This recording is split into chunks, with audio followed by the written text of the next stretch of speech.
Tai labas vakaras visiems. Kaip ir jau juokavau su kolektyvu susirinkusiu, tai čia tokia gaunasi kaip vakaro podcastas, vakaro radijas, pokalbiai, pasišnekėjimai, kaip ten pasišnibždėjimai. Ir iš tikrųjų šį pokalbį darau dėl to, kad kreipėsi į mane viena mergina su tokiu klausimu, mes turėjom pokalbį prieš tai. Ir tokia buvo užduotis, kad pasidarom susitikimą dar kartą ir pasigalvo klausimų, kurie būtų aktualūs. Ir tų klausimų iš tikrųjų nemažai atsitiko ir toks impulsas iškart pirminis atėjo, kad wow, tai su tokiais iššūkiais ir tokiom temom susiduria labai labai labai daug žmonių. Ir kažkaip atsiklausiau, ar nieko prieš, jeigu į šitą pokalbį, mūsų pokalbį, viens ant vieno galėtų prisijungti ir kiti žmonės žodžiu, gavau leidimą, tai pasidalinau savo socialiniai medijai ir va dabar gaunasi taip, kad dar ir pokalbį rašysiu ir tikėtina, kad vis tik šį pokalbį galės išgirsti dar daugiau žmonių, nes aš šituo pokalbiu pasidalinsiu savo YouTube platformoje. Tai ir dar Indrė turim prisijungusi. Labas vakaras, Indrė. Tai atsidarau greitai klausimus ir galima bus pradėti nuo pačio pirmojo klausimo. Ir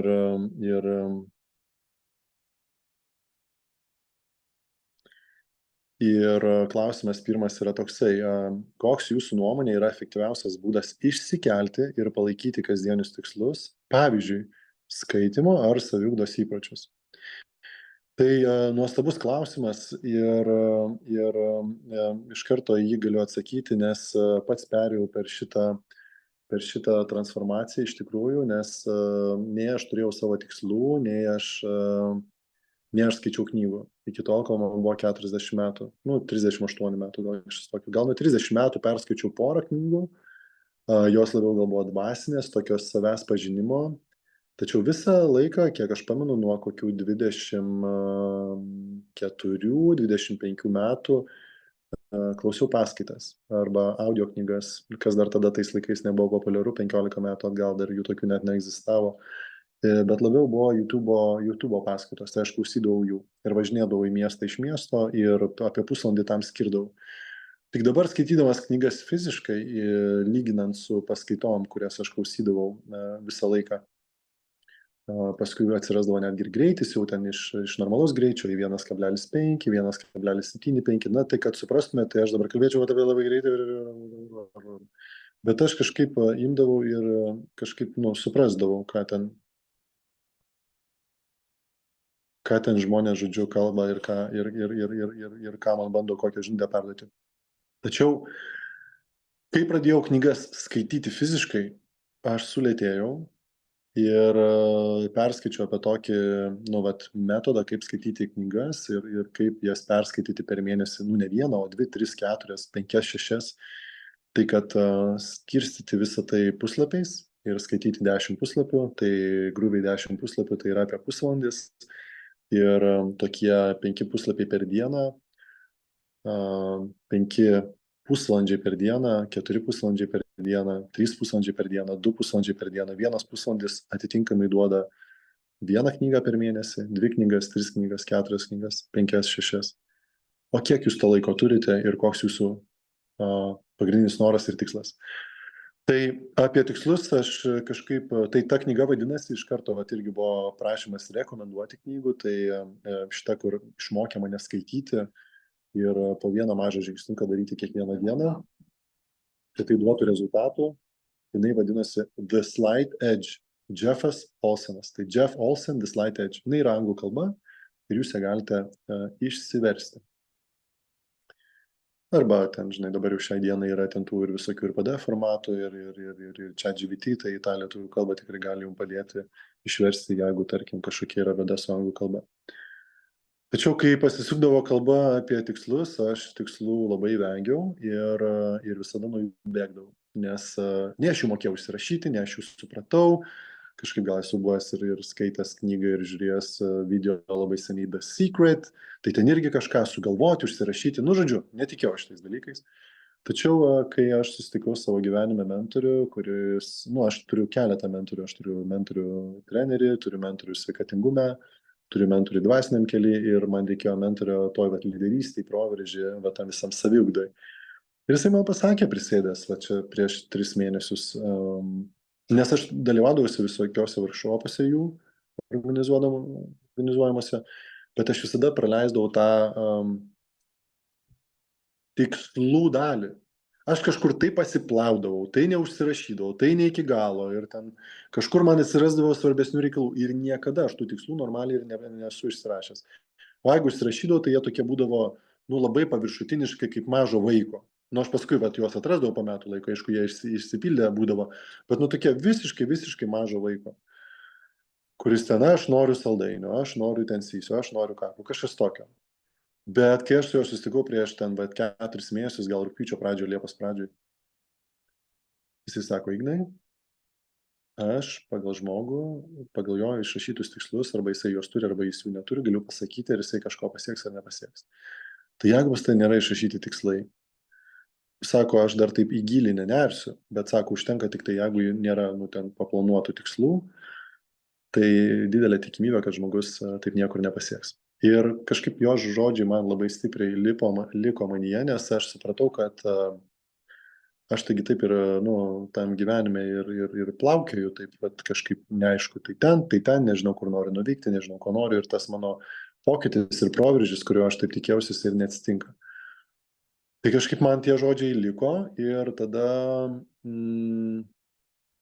man nepatikėsit, bet aš einu per tokią coachingo programą 14 mėnesių ir tuo momentu, kai aš su juo kalbėjau, ten buvo 8 ar 9 mėnesis, man kito mėnesio skaitiniai prasideda viskas nuo naujos knygos ir tam mėnesių skirtų 4 knygų. Ir mano pirmoji knyga buvo, čia irgi dabar pavadinimas jau bus, Brian Tracy, tai Brianas Tracy's, knygos pavadinimas Tikslai. Tai žinokit, Vinted ją parduoda už 2 eurus, 3 eurus, tai tikrai galite parsisiųsti, nusipirkti, įsigyti, nes jos yra ir lietuvių kalba išversta. Tai jeigu aš skaitau po knygą 2, 3, 4 per mėnesį, tai šią vieną knygą, nors jinai buvo labai mažytė, ten 230 puslapių, bet jeigu ten jinai būtų didesnė, tai ten būtų, nežinau, koks 120 puslapių, nu maks, tikrai nedaugiau. Aš ją skaičiau 2 mėnesius. Nes kai aš pradėjau ją, nu, vat, turėjau pasirinkimą skaityti ją ar kažkokią kitą ir aš rinkausi ir aš kažkaip pradėjau kitą skaityti, bet paskui galvoju, bakėjau, tau reikia tikslų, tau ką tik tai atsakė tavo mentorius, skaityk apie tai. Tai mato tą vidinę kovą, kur ten iš karto protas renkasi ir ieško lengvesnių kelių. Nu, sakau, gerai, važiuojam, Jessica. Ir pradėjau skaityti ir man iš karto migdo, pykina, neįdomu, ir panašiai. Tai va toks jausmas aplankė. Tačiau skaičiau, prisiminiau tą knygą pačią pirmą, kurią savo, nu taip jau, vat, į šitą kelionę, vat, ten 14 mėnesių toj programai, pačią pirmą knygą, to Jeff Slide Edge. Prisiminiau, kad tu skaityk ir pamatysi, kas bus. Nu ir jo, tai iš tikrųjų yra vat, mano galbūt kompanijoje, kurioje darbuojasi savininkas, uždirbantis po 1 milijoną per mėnesį eurų. Jisai sakė, kad nėra kitos knygos, kurios jums reikėtų, jeigu jūs norite sužinoti viską apie tikslus, apie jų kelimą, apie jų išpildymą ir panašiai. Tai kas atsitiko man, tada po to, kai aš pradėjau tą knygą skaityti, tai ten buvo labai daug namų darbų, aš jas pradėjau daryti, aš išsirašiau metų 3 tikslus, 3 metų 5 tikslus, 5 metų 10 tikslų ir 10 metų 30 tikslų. Ties kažkur 16-13 tikslų 10-mečio aš pastrigau, visus kitus man buvo lengva išsirašyti, kaip bebūtų keista, aš visada strigdavau, bet čia paėmiau ir užstrigau. Ir kažkaip nebesugalvoju, čia kažką reikia kurti, tada paskui prisiminiau, kad buvau tikslus išsirašęs, išsiėmiau tą knygą, kur buvo tikslai surašyti, pamačiau, kad ten jau gal kokie yra iš ten 20 tikslų, 10 iš vis net negaliojantis, tai aš juos išbraukiau. Tai žodžiu, per laiką, nu, nepilnus metus čia dabar gaunasi, per nepilnus metus pas mane jau 10 tikslų tapo nebereikalingi, nebegaliojantis ir aš juos išbraukiau. Tai va, aš išsirašinėjau tuos naujus tikslus, tada aš išgirdau dar tokių keletą, nu, apsunkinančių aplinkybių, kad vis tik tai tikslą išsirašius mes jį naudojame, nu, 1 kartą metuose peržiūrime. Tai tarkim, aš išsirašiau 48 tikslus ir kitas kartas mano bus po metų, kada aš juos pasižiūrėsiu. Tačiau knygoje patarimas buvo juos peržiūrėti kas pusmetį, vieną kartą į pusmetį. Tai reiškia, po pusmečio persikvalifikuoti, peržiūrėti, kas galioja, kas negalioja, ar darau, ar nedarau, ir persirašyti, įsirašyti naujus. Ten viskas, aišku, buvo parašyta, kaip parašyti su datom, su ten, aš sugeneruoju tokią sumą pinigų kas mėnesį, kaip pavyzdys, arba ten mano sveikata, aš esu tokios sveikatos, taip ir taip atrodo. Nu, ten specifinis prašymas. Tai va toj knygai galėsite perskaityti. Ir kas gavosi, kad aš tada sako, dar kas mėnesį galite peržiūrinėti tikslus. Tai man jau ten pradėjo stogas lūžti. Tada nesibaigia, tada sako, kas savaitę galite, tai man iš viso aš jau nebesuprantu, kaip įmanoma kas savaitę, ir tada sako, dar kasdieną turėtumėte tikslus perskaityti, juos persirašyti, arba dar geriau iš naujo persirašyti kiekvieną kartą. Ir aš klausau ir aš galvoju, ta prasme, tu juokauji, bet tada man paėmė ir stuktelėjo galvon, kad taigi, jeigu aš taip susifokusuosiu į tuos 48 tikslus, juos perrašinėsiu, juos nuolat galvosiu, matysiu, tai aš dėl to juos ir pasieksiu. Nes ten, kur mūsų energija nueina, ten, kur mūsų fokusas nueina, tai ten ir atsitinka rezultatas. Tai va, ir tada paskui jau, aišku, pas mane atsitiko 10 dienų mokymai savo komandos nariam, aš turiu didelę komandą ir tenais atsitiko tas pats. Jam pirmoji vietoje ir pirmoji eilėje aš iškėliau klausimą, kokie yra jūsų tikslai, ir pamačiau, kad mano komandos nariai, kai kurie moka, kai kurie nemoka, kai kurie turi, kai kurie neturi šito įgūdžio, tikslų išsirašymo, išsikelimo ir jų priežiūros. Tai va, tai man ta knyga padėjo visiškai nerealiai. Bet kaip aš supildžiau likusius 17 savo tikslų prie to 10-mečio, kur 30 buvo, tai knygoje vėlgi buvo patarimas apie tai, kad vis tik tai, kas yra supersąmonė, buvo labai geras paaiškinimas. O supersąmonė yra mūsų, kai mes sugebam atsipalaiduoti, nusiraminti, atsisėsti, susifokusuoti, tada pas mus pradeda ateiti iš vidaus mūsų tikslai ir norai, ko mes iš tikrųjų norim. Tai aš prisiminęs tą knygą, pačią pirmąją Slide Edge, aš atsisėdau vakare ir sakiau, kad aš kasdieną išrašinėsiu po 3 tikslus ir man per ten 5 dienas bus 15 tikslų ir aš jau būsiu pabaigęs. Ir aš atsisėdau, nusiraminau prieš miegą ir pradėjau pas mane tas supersąmonė įsijungė ir pradėjo tekėti tikslai 1, 2, 3, 6 išrašiau tą dieną ir tada jau nuėjau miegoti. Kitą dieną vėl vakare prisiminiau, vėl padariau ir svarbu tuos dalykus susiplanuoti. Tai aš nežinau, ar aš taip atsakiau į šitą klausimą, tai manau, kad pakankamai aiškiai. Ir o skaitimo įpročiai tai man susiformavo ir jie susiformuoja per, vat irgi dar tokią vieną knygą galiu rekomenduoti, kurią perskaičiau, nes šiai dienai per tas 14 mėnesių dar aš nebaigiau, man dar liko 2 mėnesiai, tai aš jau esu perskaitęs per 48 knygas.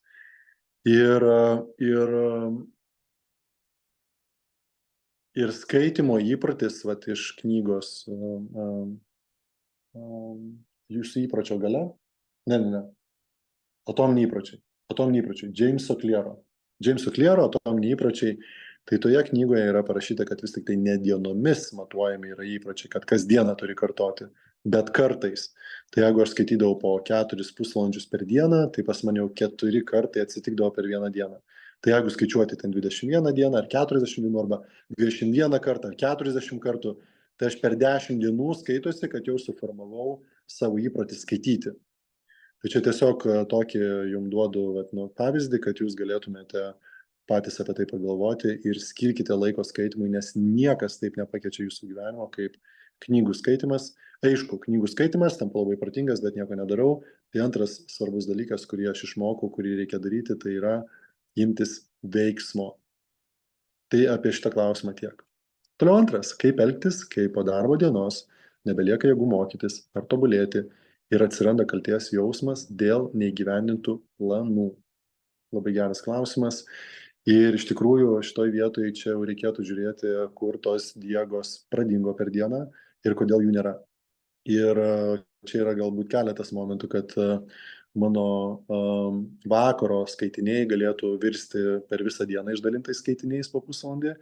Mano mokymasis ir augimas ir tobulėjimas galėtų būti nukeltas į rytą, jeigu vakare nebelieka jėgų. Bet tačiau galima netgi ir tai pagalvoti, kad o tai kaip man padaryti, kad aš per visą dieną turėčiau jėgų ir dar vakare grįžčiau ir galėčiau, taip kaip aš dabar skaitau pranešimą, o jūs įsiklausot pranešimą. Tai kitas dalykas, kad dar labai svarbu ką paminėti, tai vat nuo tokio pokalbį, kai vyksta ir kai aš juos klausau, visada yra galimybė, užsirašyti, tai kažkaip yra tos rankos, širdies, akies ir galvos ta sąveika ir man kažkur ten kaip tatuiruotė užsifiksuoja tas, apie ką buvo kalbėta.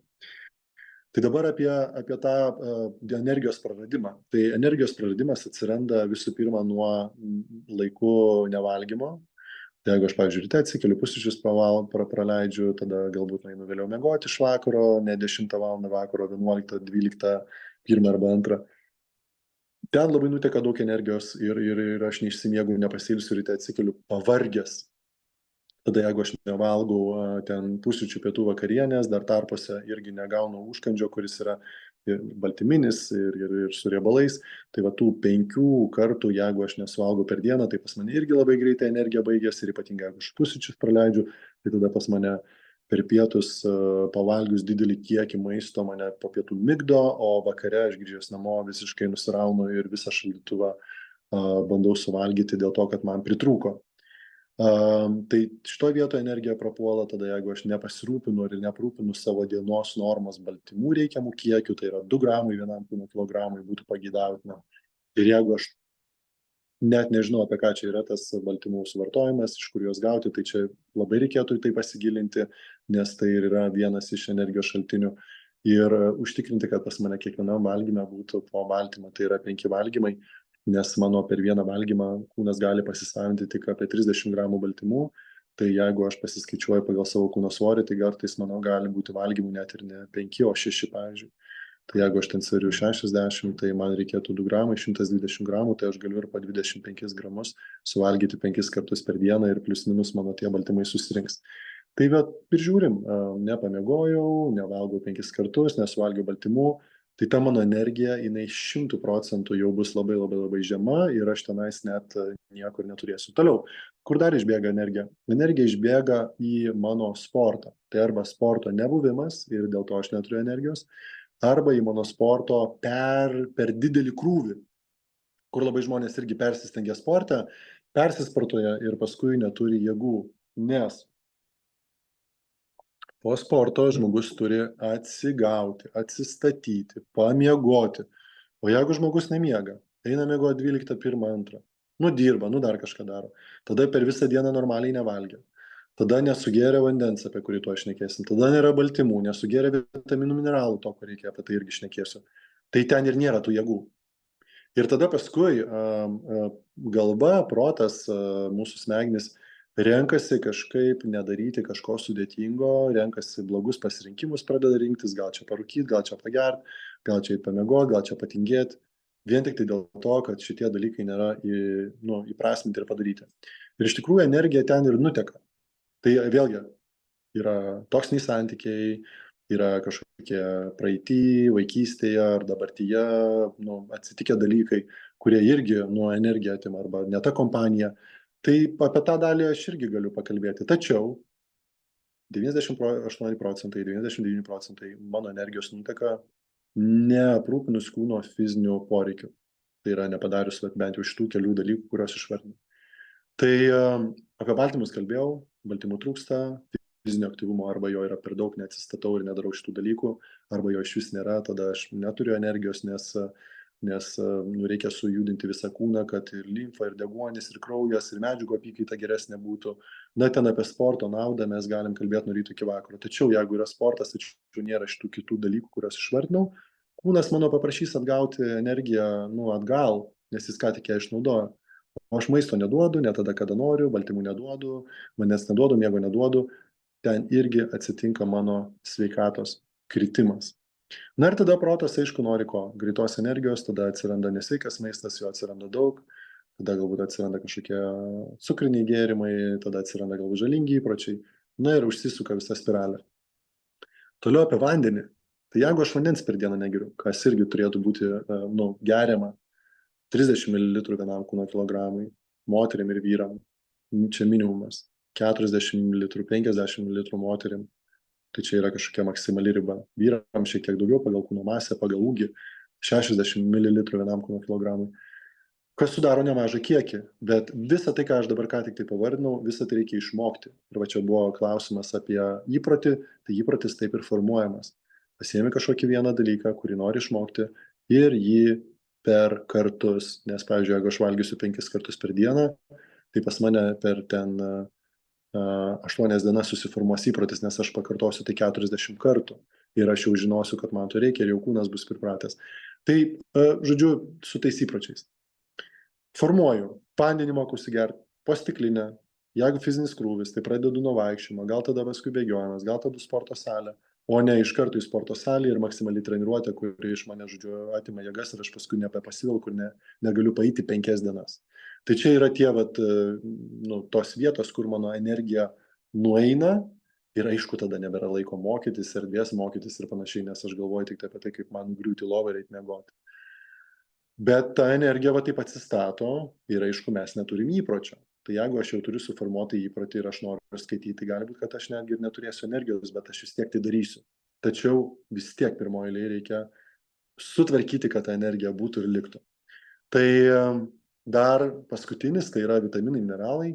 Aš juose išskiriu 3 dalykus, tai omega 3 dėl uždegimo mažinimo ir dėl to, kad mūsų kūnas pasisavintų, mūsų ląstelė pasisavintų vitaminus, mineralus ateinančius į kūną per maistą ar per kažkokius maistinės medžiagas, per vitaminus ir mineralus.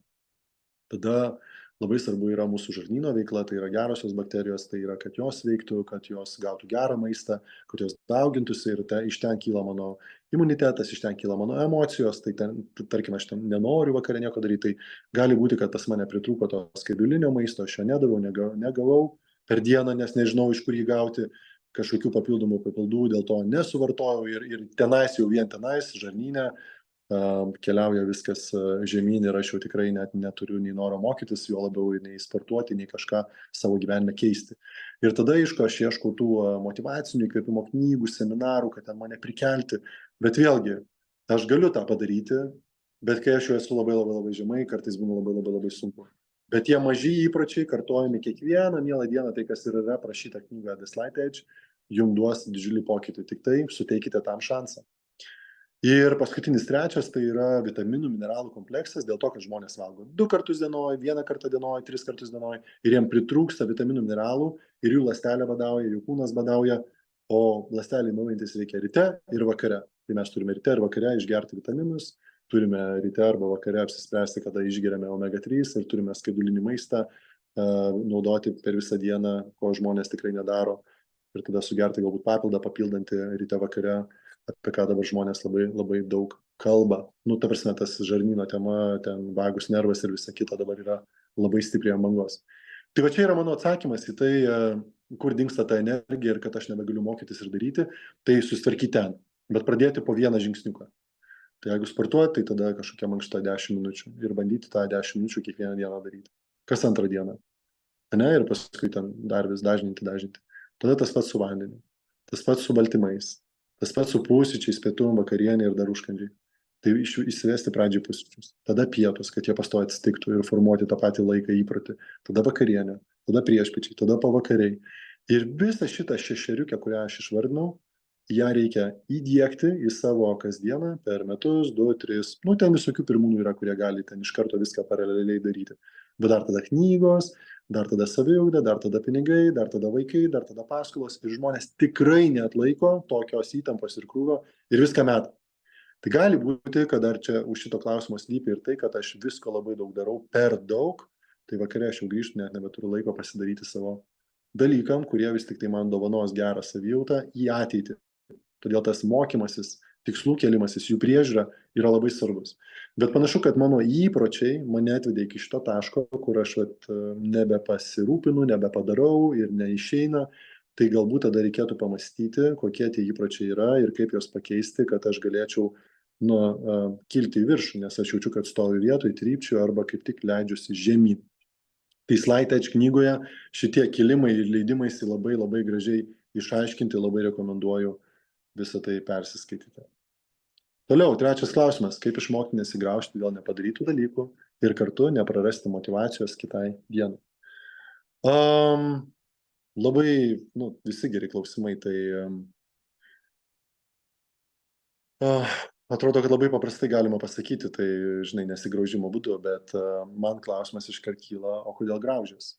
Tai jeigu yra dalykas, kurį norėjai padaryti ir nepadarai dėl to, kad, patingėjai arba neįdėjai fokuso tenais, ar tau tai netrodė svarbu, tai labai gerai. O apie ką yra savigrauža?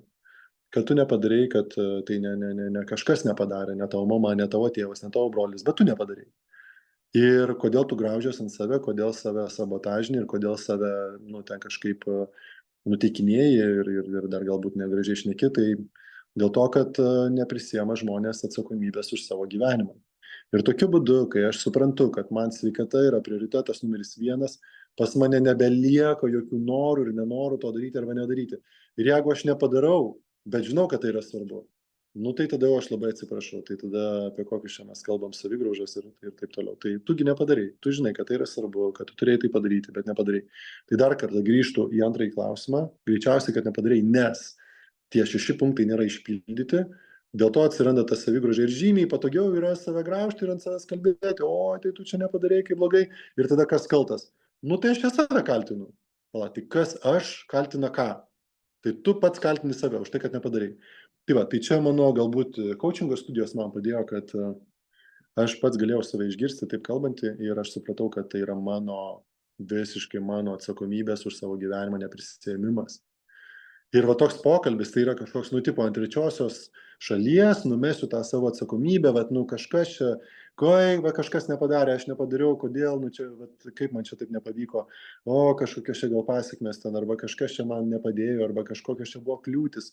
Tai žmonės yra išmokę šitą mantrą, šitą dainą ir jie ją dainuoja nuo ryto iki vakaro ir graužiasi. O motyvacija tai yra toksai labai pigus dalykas ir apie motyvaciją kalbant, tai jinai jinai nėra. Bet jeigu aš turiu tikslą, labai aišku, ką aš noriu padaryti, tai aš tada galbūt esu įsikvėpęs. Bet motyvacija vieną dieną yra, vieną dieną jos nėra, aš vieną dieną įsikvėpęs, kitą dieną neįsikvėpęs. Ir toks labai nestabilu. Tai vis tik tai ta knyga Slight Edge padėjo man suvokti, kad aš turiu tas savo 10 puslapių kasdieną perskaityti, ar vėlai, ar vakare, ar ryte, ar kažkada, bet aš turiu atrasti laiką. Nes jeigu tu turi savo tikslų, nori juos pasiekti, bet nesugebi atrasti 10 minučių per dieną, tai palauk, apie ką mes kalbame. Tai prašau tavęs išsikėlusius tikslus vykdyti. Kitas dalykas, kurį reikia suprasti, kad mano veikimo modelis ir mano įprotis yra toks, koks jis yra šiandien. Aš metu, nepabaigiu, nepadarau, kaltinu save, graužiu save. Tai čia yra išmoktas dalykas, bet aš galiu išmokti kitaip. Kaip išmokti kitaip? Tai darant kitus dalykus, mokantis kitokių dalykų, negu šią dieną mokiausi. Nes kad aš šiandien esu patenkintas, nepatenkintas dėl savo gyvenimo, tai yra mano praeities dalykų kratinys, kuris mane atvedė iki šito taško. Ir aš tada galiu paspręsti. Patinka man, nepatinka. Noriu, nenoriu. Ir jeigu aš jaučiuosi blogai, tai ne medis, gali atsistoti, eiti daryti, kurti naujus įpročius. Ir šitoj vietoj galbūt atsakymas mano būtų toksai, nes paskui galima čia dar labiau išsiplėsti. Kokia yra jūsų rytinė rutina? Čia klausimas buvo man. Ir atsakau, kad mano rutina yra ryte tokia, kad aš atsikeliu, nueinu pirmoje eilėje į tualetą. Tada, nes mano žarnynas veikia puikiai ir pas mane, žodžiu, ten nėra kažkokio tokio reikalo, tai pirmoje eilėje aš nueinu į tualetą, per naktį kas buvo išvalyta, ką reikia pašalinti, viskas išeina. Tada aš atsigeriu vandens. Vieną stiklinę, tada išgeriu papildą, kuris, kaip ir valo mano žarnyną. Tai yra toksai Pudica Mimosa, mano kolegė, galėsiu pasidalinti jos kontaktais, jeigu bus aktualu, parašykite man, aš pas ją nukreipsiu. Tai aš išgeriu tokius, žodžiu, valančius, tokias 2 tabletytės, jos, žodžiu, iš tos pakuotės išsiskiria su vandeniu ir tada jos tokios kaip gleivės keliauja per mano žarnyną ir viską pakeliui nutrina, nubraukia ir, žodžiu, pašalina viskas, ko nereikia, kas tam dar liko neišvalyta. Tai pusvalandis iki maisto aš išgeriu tokį. Tada aš išgeriu skaidulų. įsipilu į vandenį ir 2 kaušelius skaidulų aš išgeriu ir paskui kažkur po 5-10 minučių aš jau einu valgyti pusryčių. Tai čia jeigu taip paskaičiavus, nuo atsikėlimo mano kokios 30-45 minutės ir aš jau valgau. Ir taip mane išmokė daryti mano mitybos specialistė, pas kurią aš dirbu jos asistentų 10 metų, nes jinai man parodė ir įrodė, kaip nesilaikant tokio režimo ar nevalgant ryte, kokia žala yra padaroma skrandžiui ir visai ten ateities sveikatai. Nes mes esame su ja išanalizavę per 10 000 atvejų per tą laikotarpį 10 metų ir ten paaiškėjo, kad didžioji dalis žmonių nevalgo pusryčių arba daro per didelius tarpus ir paskui susigadina savo, žodžiu, skrandžio veiklą ir žarnyno veiklą ir tada pradeda pas juos viskas keliauti žemyn. Tai šitoj vietoj mane jinai išmokė, todėl aš valgau per artimiausią pusvalandį 45 minutės. Aš galbūt į gilį ten nelysiu, nors galiu ir moku paaiškinti, bet yra žala didžiulė daroma organizmui, jeigu jinai yra valgoma per pirmąjį pusvalandį, ten tarkim, maksimaliai valanda. Ir netgi pas mane buvo atvykęs, aš vedžiau interviu, davė interviu toksai Polas Kleitonas, jis, jeigu paskaityti, ne Polas Kleitonas, Colinas Robertsonas, jeigu pasižiūrėtumėte jį internete, tai jisai yra ir knygas parašęs, porą knygų apie žarnyną, vieną kitą apie sveiką gyvenimo būdą, bet jisai yra Didžiosios Britanijos olimpinės rinktinės fizinio rengimo ir mitybos atsakingas asmuo. Ir ypatingai tada, kai COVID buvo, tai jisai Didžiosios Britanijos mastu sprendė, ką ir kaip daryti. Tai tokio lygio mokslininkas. Ir kai aš jo paklausiau apie tą rytą, aš jam nieko nesakiau, ką aš žinau, tai jisai man irgi davė tokį patį atsakymą, kad tai yra pirmoji valanda, kada ten viskas yra sugeriama, galbūt vanduo, kiti ten dalykai, kurie padeda, o paskui tada, kai tas streso hormonas, žodžiu, nusileidžia, pasitraukia, nes jisai yra aukštas, yra per pirmąją tą 45 valandos periodą, o tada jau paskui reikėtų ir valgyti. Na ir aišku, tas valanda ar ten daugiau, tai puikiai veikiantis skrandis, bet per tuos 10 metų mes puikiai veikiančių skrandžių nematėme, jie visi dažniausiai buvo labai stipriai sužaloti, pažaloti ir žmonės turėdavo iš karto atsikėlę per ten nelabai ilgą laiką valgyti, kad padėtų jam pagyti. Ir aš, žodžiu, valgau pusrytį ir su pusryčiu arba po pusryčio iš karto aš išgeriu savo omega-3 ir tada iš karto po pusryčio aš sugeriu savo papildus, tai aš jau turiu vitaminų mineralų kompleksą, pas mus dar būna, aš ten, jeigu geriu antiparazitinius, tai antiparazitinius sugeriu, tada aš sugeriu kalcį, vitaminą D, cinką, ir visko, ko ten pas mane yra dar veikloje. Tada šitą pusrytį ir sugerimą padaręs, aš dažniausiai važiuoju į darbą, kadangi mano rytas yra pakankamai ankstyvas, aš keliuosi ten per 5-6 tame tarpe, tai aš apie pusę 8-7 aš jau būnu darbo vietoj ir aš pasportuoju, kaip tik čia turiu savo erdvę ir turiu kilimėlį, turiu pasipriešinimo gumų ir aš pasidarau savo treniruotę 25-30 minučių. Na ir taip startuoja mano diena, aš dar tada atsisėdu, paskaitau knygą, aš šiaip skaitau dažniausiai vakare, bet paskui aš dar ir ryte paskaitau dienos metu, bet pagrindinį krūvį vakare. Ir viskas, ir tada jau pas mane yra mano darbiniai dalykai, kuriuos aš darau. Tai reiškia, aš apie 4 valandas ryto skiriu būtent tiem darbam, bet dar nepaminėjau, kad aš visos dienos metu ir ryte, ir per pietus, ir vakare medituoju. Tai aš randu laiko ir pamedituoti, tai aš jau tos įpročius turiu išsivystęs ir man ateina dalykai. Tai čia mano ryto ritualai yra tokie. Jeigu kažkokių klausimų yra, tai galit komentaruose rašyti ar kažkokių pastebėjimų, ar dar kažko, kad gal kažkokį klausimą gal galime ir pagilinti. Mano diena prasideda labai anksti, apie 3:30 ryto, kaip patartumėte tinkamai pradėti rytą tokiu metu, kad išlaikyčiau energiją visai dienai. Tai, klausimas, kodėl yra taip anksti atsikeliama, ar tai yra kažkokia bėda, ar aš negaliu užmigti, ar čia yra mano darbas toksai ir aš keliuosi taip anksti. Nes prie tokio ankstyvo kelimosi ir ypatingai ten vyram vienaip, moterim kitaip, tai dėl hormonų visokio disbalanso, tai rekomendacija tada būtų bent jau atsiskaičiuoti 8 valandas atgal ir žodžiu, eiti miegoti tokiu metu, tai moterim gal 8, 9, 10.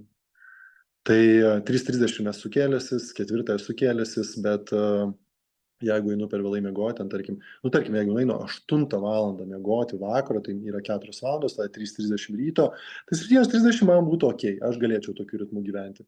bet tada 8 valandą vakaro turi eiti miegoti. Nes jeigu einu miegoti 11, 10, ten, nežinau, 12, ir tai 3:30 tikrai neužteks, ir tai yra tiesus taikymas į nerimą, į va tas savijautas, kur aš tikslų neužsibrėžiu, kur aš paskui save ten graužiu ir taip toliau. Tai vat, nu, trūkumas miego yra pirmasis faktorius, kuris sugadina viską mano gyvenime, visą mano sveikatą. Tai su šituo aš dalykų nežaisčiau ir bandyčiau aiškintis, tai kada vis tik tai einama miegoti. Ir tada paskui išsiaiškinus, kada einama miegoti, tada ir kalbėti apie tai, ar anksti taip keltis yra ok ar ne ok. Nes kad išlaikyti energiją visai dienai, tai tie 6 dalykai, apie kuriuos aš kalbėjau, jie yra labai svarbus. Bet tik tai dar kartą primenu, kada keliuosi ir kodėl taip anksti. Išlaikyti energiją visai dienai, 6 dalykai. Skirti metus, 2, 3, 4, 5, per kuriuos aš išmoksiu šituos 6 principus, apie kuriuos aš kalbėjau, ir viskas. Ir energija visai dienai garantuota.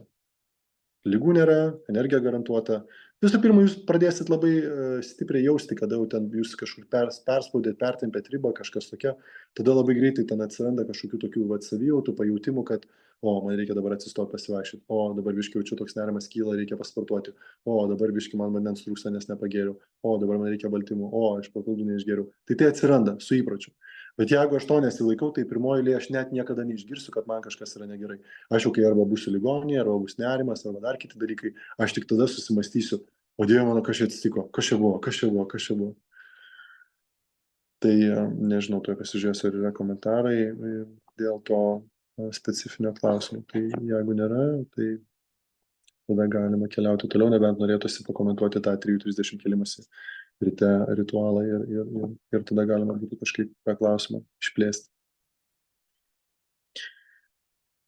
Kaip efektyviai susidėlioti dieną, kad energijos užtektų iki vakaro ir nejausčiau išsekimo dienos viduryje. Tai čia turbūt panašus tie du klausimai susiję, tai taip ir yra.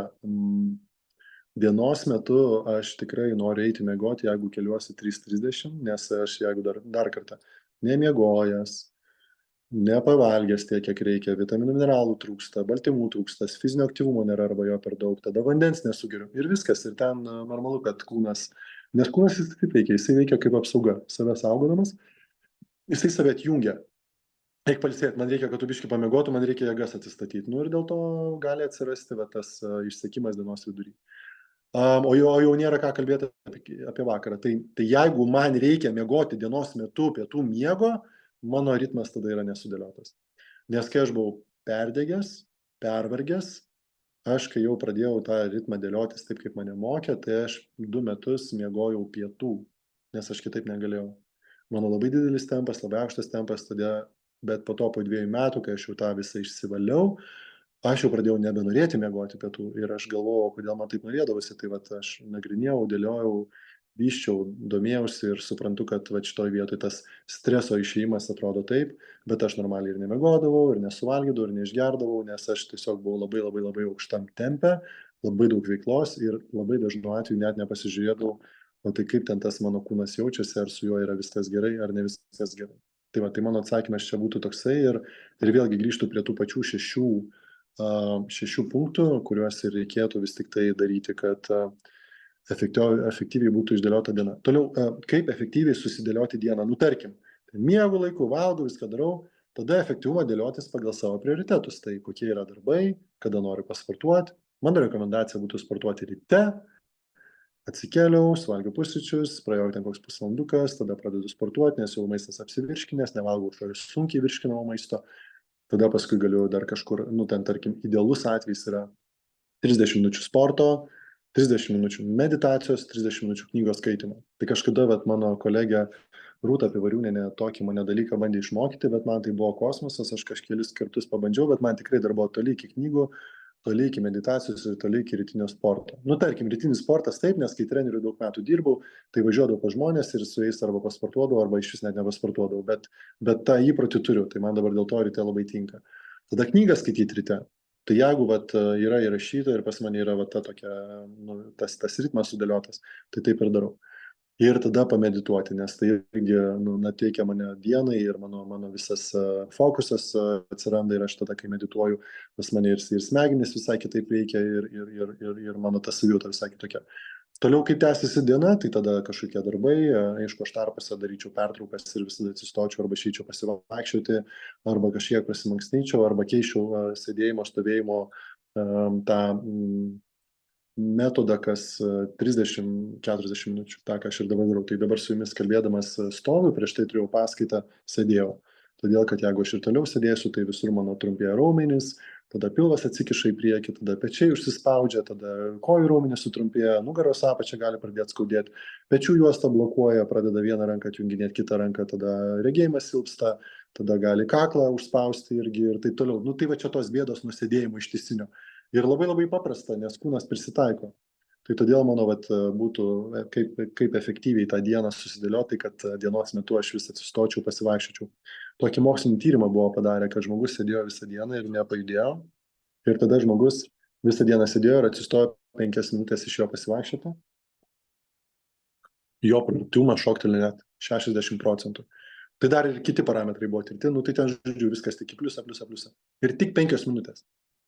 Tai jeigu jūs išeistumėt, tarkim, aš kartais taip pasijuntu, aš taip sėdžiu, labai daug darbo, aš tada atsistoju, išeinu pusę valandos prasieiti, skaitau knygą arba medituoju, kol vaikštau ir tada, mano smegenys persikrona, aš grįžtu, mano kūnas užsiturbinės, aš dar tada vėl pavalgau, dar energijos ir aišku, aš nevalgau labai didelio maisto kiekio, nes aš valgau 5 kartus, 6 kartus per dieną, tai tas maisto kiekiai netokie dideli, netaip apsikrauna skrandis, dėl to man pavyksta išlaikyti gerą kūno formą ir atitinkamą svorį jau daug metų ir gerą savijautą ir nesirgti.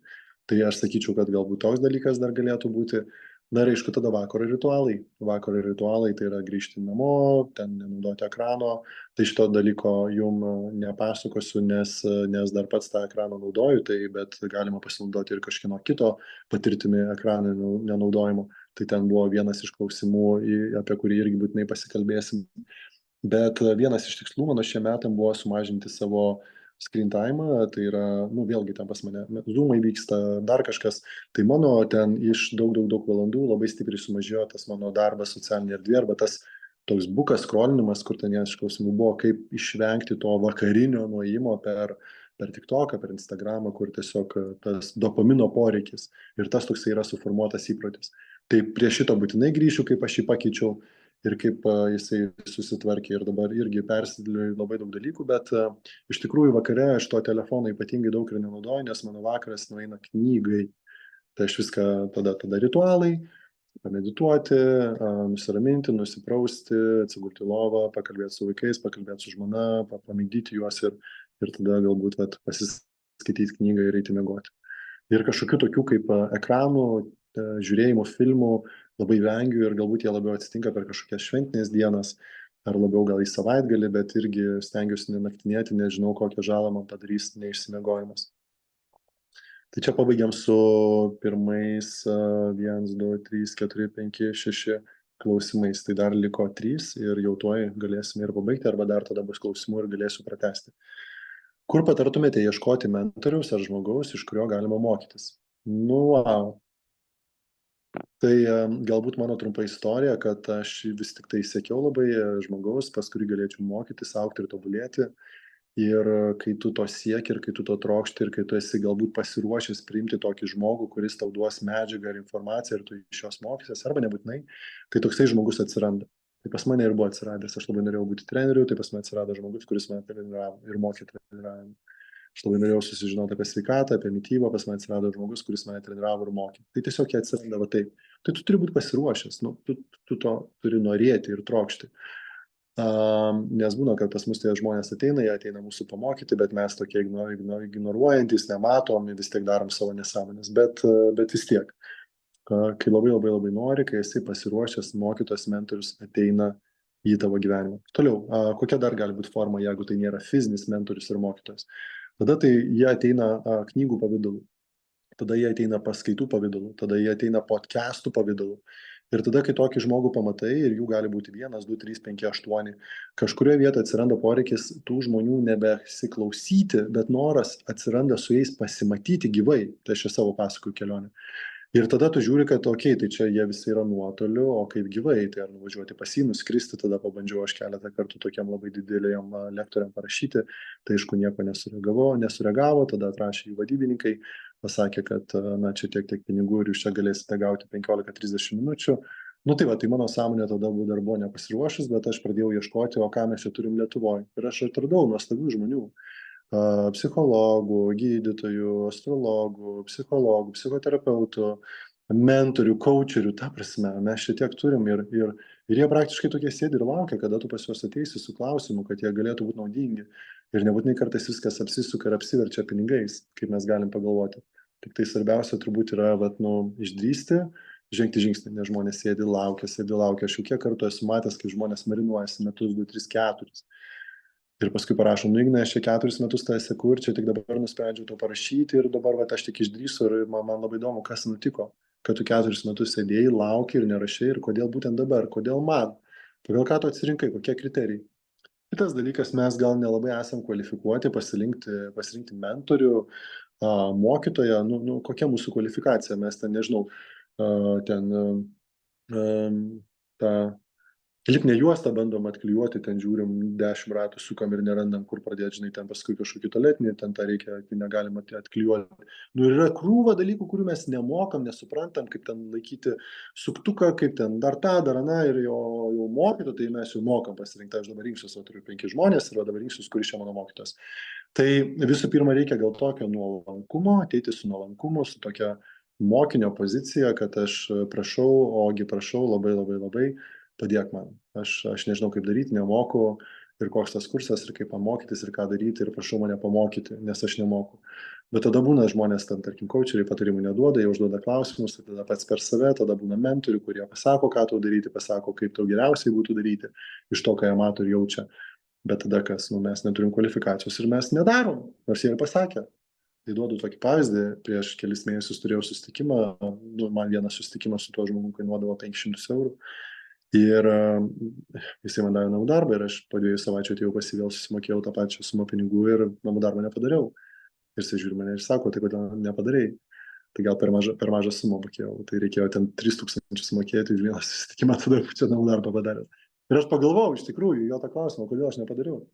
Ir tada kaip tik pas mane atsitiko ta knyga, The Slight Edge, aš ją pradėjau skaityti ir aš tada pradėjau išsirašinėti jo namų darbą ir vis tik tai jį padariau. Nes jo namų darbas man toks vienu ypu atrodė per didelis. Bet ta knyga The Slight Edge man leido tą mano namų darbą išskaidyti po kelis vienetus. Vieną gali išrašyti per dieną. Tai aš nusprendžiau, kad išrašysiu 3 padėkas per dieną. Ir paskui pas mane gavosi, kad aš pamačiau, kad aš galiu 10 išrašyti. Ir tada aš per 2,5 mėnesio išrašiau 700 padėkų. Labai specifiniai temai. Tai va, tai tas mokytojas, jisai visada yra šalia. Kitas dalykas, kaip tu pažiūrėsi, tai viskas mus moko, visos situacijos, ten kažkokia tragiška, bloga situacija mus moko, mūsų vaikai ateinantis į mūsų gyvenimą mus moko, mūsų tėvai ateinantis į mūsų gyvenimą mus moko, žmona mane moko, vyras ten, tarkim, jūsų yra, irgi jūs moko, kažkas skyrybos moko, ten kažkas primušė moko, apvogė moko, baudą gavau moko. Tai tų mokytų galima žiūrėti kiekvienam žingsnėje. Bet jeigu aš to mokytojo neieškau, tai aš galiu jo net nepamatyti, nors jis prieš mane gali būti prieš akis 100 metų pats geriausias mokytojas ir aš jo galiu nepamatyti, nes aš esu aklas ir negali mano akis pamatyti, kad tas žmogus yra kvalifikuotas labiau už mane, nes jisai galbūt jaunesnis už mane ir aš negaliu įvertinti, kad ašgi autoritetas, aš vyresnis. O jeigu ateini su sudėtom rankom, nuolankus, nuleisdamas galvą, tai tada žmogus mato, kad tu nori, kažkaip to nuolankumo yra ir jisai kažkaip širdis jo lenkėsi į tą pusę, kad aš noriu tau padėti. Noriu kažkaip ten, bet nes dabar turiu paauglį, jisai pas mane atėjo ir pasiprašė mentorystės ir pasikalbėjom su juo, aš suprantu, kad aš galiu suteikti kažką, būk šalia, matyk, žiūrėk tuos mano įpročius, kaip aš juos darau ir mokykis, nes jisai dalyvauja tokioje Vyrų kalvės akademijoje 2 metų programoje, 2 metuose. Ir sakau, tai gerai daro, bet jo yra, jo nėra, tada kažkokį duoda nuo darbą, jisai daro, nedaro. Tai, žinai, tai su botagu aš nemušiu, nepriversiu. Tai kartais būna, kad žmonės tikrai siekia tos mentorystės. Ir dabar turėjau tokį pokalbį, kaip tik ir ir mes irgi norim mokytis su žmona ir gavom, žodžiu, tokią programą, kurios pusę metų, gal 12 savaičių, pusę metų, nu, žodžiu, pusę metų mokymų programa kainuoja 10 000 eurų. Tai tiesiog, nu, vat, kaip jums tokie skaičiai jūsų galvoje, ar jūs galite investuoti 10 000 eurų į savo mokymus ir kur patys viską turėsi daryti, kur žmogus sukūręs tos mokymus, jo jau gyvų tarpe nebėra, bet yra jo palikuonis, žmonės, sertifikuoti mentoriai, mokytojai, kurie vat, tave pamoko ir tu gali padaryti savo proveržį ir, nežinau, ten uždirbti, kai ten atrodo, kad 2000 eurų vat, yra ir ten 10 000 yra kaip baisu. O kas atsitiks tavo gyvenime, ar tu esi pasiruošęs ir aš, vat, 400 000 eurų per mėnesį uždirbi, milijoną per mėnesį, 500 000 uždirbi. Tai vat kaip pakeisti tą sąmonę, reikalingi vat, galbūt žmonės, mentoriai, kurie jau tai yra padarę, arba knygos, kurios yra parašytos ir kaip man pakeisti iš tokios siauros užsidarusios sąmonės į platesnę. Tai čia mes dabar kalbam apie materialius dalykus, bet lygiai tas pats yra ir dvasiniam pasaulyje, ir kitur. Tai galbūt į šitą klausimą vat, apie mokytoją, kur patarčiau ieškoti. Tai vat, pradėti dairytis ir galbūt, na, tarkim, mano atveju, tai aš taip dariau, tai aš žiūrėjau tokį filmą, Julius Roberts Eat, Pray, Love, ir per ją jinai ten pasimeldė ir aš kažkaip irgi galvoju, tai aš irgi pamedituosiu, čia pasimelsiu, žodžiu, ir paprašysiu. Tai aš paprašiau, kad į mano gyvenimą ateitų mokytas ir jis atėjo. Tai va taip paprastai. Tai galima tiesiog šį vakarą atsisėsti ir žinai, ten, o visata, o Dieve, o dar kažkas. Aš labai noriu, kad pas mane gyvenimą ateitų mokytojas, mentorius, kuris man padėtų va, tą pasidaryti. Nu, tai būkit specifiški. Tai gali būti netgi ir tuos tikslus išsirašinėjant, kad aš noriu sutikti savo mentorių, kuris mane išmokys to. Tai parašykit, paprašykit. Ir jūsų supersąmonė, jūsų visata jums tokį žmogų atsiųs. Gal galėtumėt pasidalinti keletų knygų, kurios jums padarė didžiausią įtaką ir kurias rekomenduotumėt saviugdai. Tai jau kelias pasidalinau, bet dar tuo pačiu galiu paminėti kelias. Tai šiaip iš tikrųjų yra visas sąrašas, 56 ir daugiau knygų, dar aš pakeliu dar kelias perskaičiau, kurios atsitiko. Tai yra sąrašas. Ir aš kažkaip kviečiu komentare, va čia, kadangi bus YouTube nuoroda, tai komentare rašyti sąrašas ir aš su jumis susisieksiu ir jums atsiųsiu tą sąrašą, galėsiu pasidalinti. Ir esmė yra tame, kad sąrašų tai yra, ten tų knygų milijonai, milijardai. Kas jas skaito. Tai va, tai reikalingas tas įprotis knygoms skaityti ir labai aiškiai žinoti savo tikslą, kur aš noriu nueiti ir kad aš ten nueičiau, tai kokių man reikės žemėlapį, arba kokių reikės vedlių, arba kokių reikės knygų, kad aš tą padaryčiau. Tai va, tai sąrašas yra, bet dar jeigu tokį porą pavadinimų išskirti, tai mąstyk ir būk turtingas, kas be ko Napoleono Hilo knyga labai padariusi tą tokį, ne tik man, bet ir daugeliu žmonių didelį įtaką toliau yra tu kvadratu, tai yra u squared, arba jeigu taip jau, tai vizualiai u ir kvadratu virš u parašyta. Tai ta knyga tokia apie kaip daryti didžiulį proveržį savo gyvenime, nebūtinai sudėtingai, nebūtinai labai sunkiai, bet kad jisai atsitiktų. Kas čia dar man iš tokių galiu iš tikrųjų pasidalinti, tai šiai dienai kas dar galėtų būti Brianas Tracy's Suvalgyk tą varlę, tai lietuvių kalba tikrai yra suvalgyti varlę, tai yra kaip dienos pradžioje padaryti pačius sunkiausius darbus, o nepalikti jų į patį vakarą. Tada Simonas Sinekas, pradėkite nuo klausimo, kodėl. Labai gera knyga, labai gerai padeda išsigryninti savai kodėl ir suprasti, kas atsitinka, jeigu tu neturi savojo kodėl, tai yra neturi paskirties, kaip tada yra sunku daryti tą pokytį. Tada iš kur Roberto Kiyosakio turtingas tėtis, vargšas tėtis ir kažkaip čia jis taip kontroversiškai jis įvertinamas yra, kad čia maždaug išgalvota istorija. O netgi jeigu ir išgalvota istorija, jinai tiesiog pakeitė mano mąstymą labai daugelį dalykų. Tada Lyderystės traukinys Orino Woodwardo, tikrai nuostabi knyga, kur aš negalėjau patikėti, kur aš turiu savo dvasinį mokytoją, jis mane moko dalykų gražių. Ir čia visiškai lyderystės knyga, ten tas pats principas, kurio mane moko ten ir ten, viens prie vieno. Tai buvo mylėti žmonės, jiem pasitarnauti ir rūpintis jais. Tai lyderystės knygoje buvo parašyta tas pats, ką mane moko mano dvasinis mokytojas. Toliau, aišku, Seth Godinas su Tribes irgi ten, kad bendrystė, bendruomenė, community, žodžiu, yra labai svarbu ir kad tenais irgi reikia ieškoti, žodžiu, veiklos ir būti ir ieškoti savo genties. Arbingerio institutas, taikos anatomija, nuostabi knyga, padarė didžiulį įtaką, tai gal pasakyčiau taip, kad jinai pasakė taip, kad tavo širdyje, kai atsitinka sunkios situacijos, yra taika ar yra karas ir ką tu renkiesi dažniausiai ir koks tavo yra įprotis. Nuostabi knyga. Tada Greatest Networker in the World, tai man galbūt jinai buvo svarbi, nes tai yra mano profesija ir mano sritis. Tai, bet ten vėlgi apie žmonės, kurie padarė tuos didžiulius kvantinius šuolius, kurie su savim padirbo ir vis tik tai sugebėjo išlipti iš ribotos mąstysenos ir uždirbti didelius pinigus, nes jie mokėsi, jie turėjo mentorius ir jie labai daug dalykų keitė savo gyvenime, nes tie dalykai, kurie atvedė iki to taško, kurie, tarkim, ten buvo, nežinau, be pinigų, be sveikatos, kur jam pakeitė jų mąstyseną. Aišku, jo atominius įpročius Jameso Clearo jau minėjau. Dar labai gera knyga, gal pratęsimas taikos anatomijos yra Arbingerio instituto vėl, lyderystė ir saviapgaulė. Tai nuostabi knyga, kaip įmonėse dirba žmonės ir kaip vieni su kitais pjaunasi, kapojasi, o kai reikėtų daryti visiškai priešingai, nes reikia pamastyti ir pagalvoti, o kas tam žmogui yra nutikę, kad jisai taip elgiasi. Toliau, aišku, nuostabi knyga Andrejo Volco Go for No, tai yra kaip mes gyvenime, kai gauname neigiamą atsakymą, mes įpriemame, kad tai yra neigiamas atsakymas, kad jis yra netinkamas atsakymas, jis yra blogas.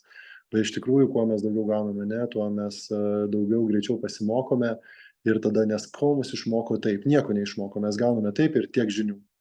O ne mus išmoko pamatyti situaciją kitaip, pamatyti, ką aš turiu padaryti kitaip, kaip aš turiu kitaip paklausti, kaip aš turiu kitaip elgtis, kad atsitiktų taip. Tai čia nuostabi knyga, labai maža.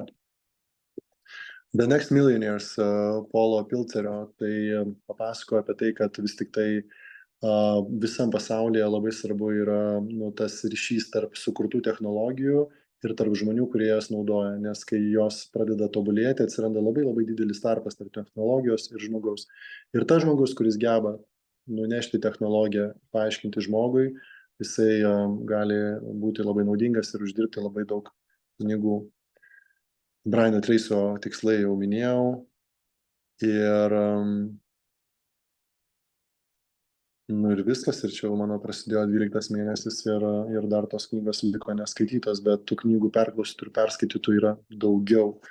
Bet sakiau, sąrašų galėsiu pasidalinti. Ir paskutinis klausimas, kaip sąmoningai atsisakyti įpročio vakare atsijungti su socialiniais tinklais, pavyzdžiui, TikTok. Ir kuo būtų galima tai pakeisti, kad pailsėčiau, bet kartu išlaikyčiau kokybišką poilsį.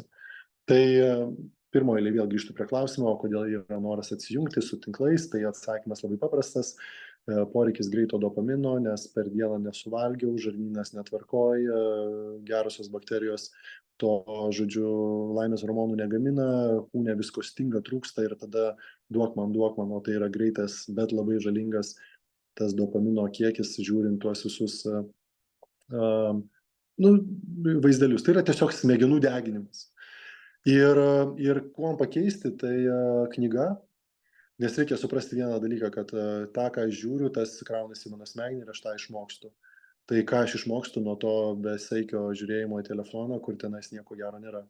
Ir ten praleidžiu valandą, 2-3. Aš galiu tai suprasti, bet vėlgi grįžtu prie 6 punktų, kurie yra nepadaryti, todėl aš galiu ir nesuprasti, nes pas mane gali smegenyse būti rūkas, galiu pavargęs būti ir mano sprendimai yra netinkami.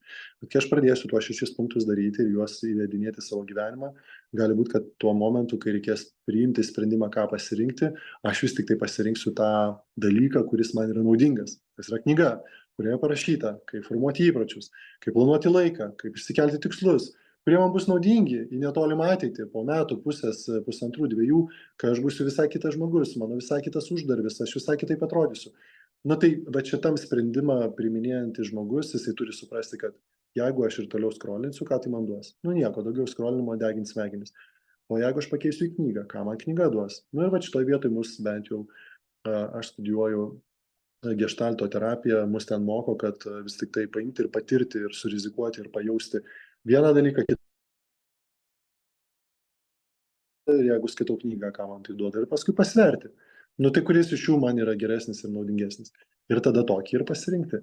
Tada meditacija labai gerai padeda, galbūt su šuniu išeiti pasivaikščioti, pakvėpuoti grynu oru, tai yra kažkas tokio, kur dabar aišku yra visokių appsų, kurie užblokuoja telefoną arba siūlo ten tau nesirinkti to atidarimo, kad tu turi kodą iš naujo suvesti, o suvesdamas kodą prieš prisijungdamas prie Instagramo ar TikTok ar Facebooko, tu pamastai, kad kam tu iš vis tą appsą pradžiai parsisiuntei. Ir tada kažkaip padedi telefoną į šoną. Tai mano padėjimas į šoną telefono atsirado vis dažniau ir dažniau. Ir aš pradėjau matyti, kad aš grįžtu, nes aš pradėjau matyti, kad mano šitie vaikai nori imti telefoną. Tai kas tą pavyzdį parodė? Tai aš ir parodžiau prieš daug metų. Bet pas mus atėjo technologija, kuri atsirado, davė, mes ten be jos gyventi negalim, bet pradedam po truputį matyti, kad jinai mus žaloja. Bet vėlgi, kaip ją naudosi? Jeigu jinai bus laiku naudojama, gerais tikslais, tai nežaloja, bet jeigu per dideliu kiekiu, nes kiti dalykai nesutvarkyti, tai tada mus žaloja, o kitu atveju gali būti nauda. Pavyzdžiui, aš mėsos atsisakiau, nes aš per Facebooką tiesiog ėjau ir pamačiau video. Ir jau dabar yra 14 metų, kai aš nevalgau mėsos. Ir tai tėvas tiesiog buvo video, kuris ėjo per šitą, tai aš sėdėjau telefone, tai man naudos davė.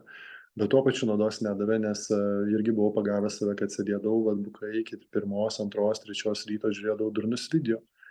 Tai va, tai paskui kažkaip neišsimiegi, tada diena netokia, tada sprendimai netokie, valgai nesąmonės, tada pykčiai namie su šeima ir kažkurioje vietoje finansinį išaiškai irgi ten išsireiškia ir tu žiūri, kad esi skolose ir pradedi savęs klausti, tai ką aš netaip darau ir kurioje vietoje kas čia netaip. Ir tada atrinkti ir suprasti, tai kokį dabar pirmą žingsnį daryti, tai va, šitas video galbūt jisai bus naudingas tuom, bet iš esmės labiausiai padėjo tą pokytį padaryti, tai yra, taigi, va, tie mano mokytojai, kad pas juos mokiausi ir dabar viską finalizuoja ir sudeda į vieną vietą, tai yra knygos, tai yra išmintis, kuri buvo parašyta knygose. Tai kai kuriuos dalykus aš žinojau, bet iš to išmokau tą, bet šito nemoku. Ir tada labai fainai tuos dalykus identifikuoti, ko aš nemoku ir tada eiti proaktyviai to mokytis. Arba eiti pas žmogų, kuris yra to profas, specas, arba šalia jo atsidurti ir jam kažkaip asistuoti, tą, ką aš padariau su mitybos specialiste ir su treneriu, arba tada paprašyti pagalbos, kaip aš galėčiau išmokti. Ir jeigu žmogus sakys, tai žiūrėk, tai man plauk, šluok ir tada aš tave mokysiu, tai kažkokį barterių pasikeisti, visada yra galimybių. Arba tada, jeigu finansiniai dalykai leidžia, tai tada ateinu ir finansus susimoku ir mokausi. Ir ar darysiu ar nedarysiu, čia yra kitas klausimas. Tai va, tai aš manau, kad mano atsakymas būtų toksai ir atsakymai iš tos klausimus. Ir dabar klausimas jum. Ar turite klausimų iš to, ką aš kalbėjau? Pastebėjimų?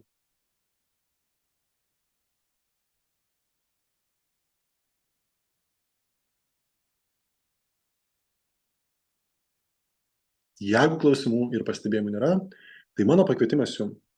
Jeigu norite, visada galite parašyti man asmeniškai. Asmeniškai man galite parašyti į mano socialinius tinklus, tai Ignas Bakėjus, tikrai rasite. Ir labai dėkoju, kad skiriate šį laiką klausyti ir dėkoju tam žmogui, kuris sugalvojo, kad nori paklausti šitų klausimų ir kad vieno žmogaus noras gauti atsakymus dabar pasitarnaus labai dideliam kiekiui žmonių. Tai kviečiu tą žmogų pagalvoti apie tai, kodėl taip atsitiko ir kodėl atsitiko per šitą žmogų ir kuo jisai yra toks ypatingas, kad jo žinutė, jo klausimai dabar gali pasiekti ir pasieks tūkstančių žmonių. Tai va, tai su šito žmogum aš sieksiu dar pasikalbėti apie tai, o jums visiems linkiu gero laiko ir iki pasimatymų.